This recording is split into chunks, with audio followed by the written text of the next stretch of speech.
Scott walk us through the refinance process when credit card debt is at a high for a household, and how he can go about doing that if the credit card debt has impacted credit score?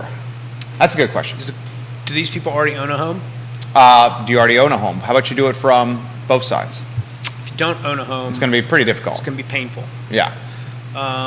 If you already own a home, you may have a couple different options.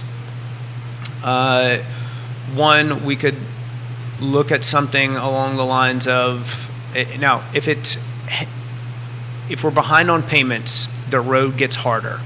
So taking action before that is the case is what I cannot stress enough. And I talk about it all the time. We too often find ourselves in a situation where we've stuck our head in the sand and the problem has grown to be where it's out of control. And that's when it becomes harder to help than taking some proactive action once you know things have gotten further along than where you would like them to be, but you can still manage it.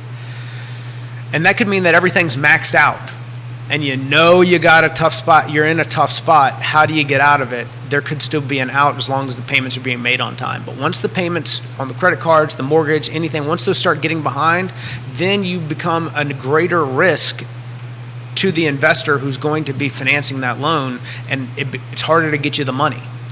So acting before the problem has topped, like before you've gone over the cliff, where it just still feels like your syphilis pushing this rock up the mountain, like that's when you need to do the work to move. Unlike to try to get 2008 through 2010, you didn't have a lot of options.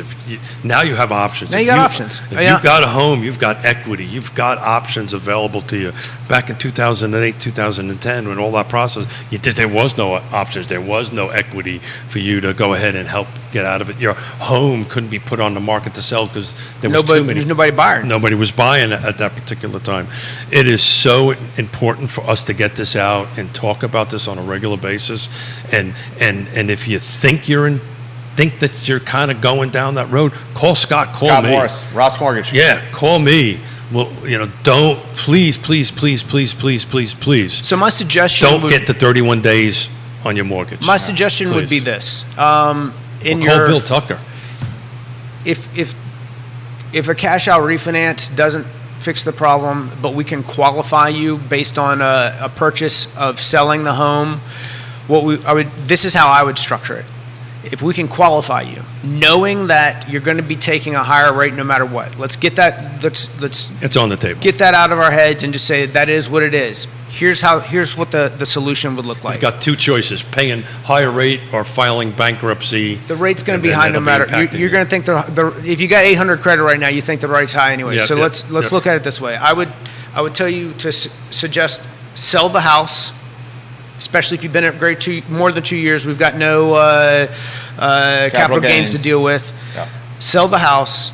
We'll mark all of the debts paid at closing on the purchase of the next sale. So you sell the house. We qualify you for the next one.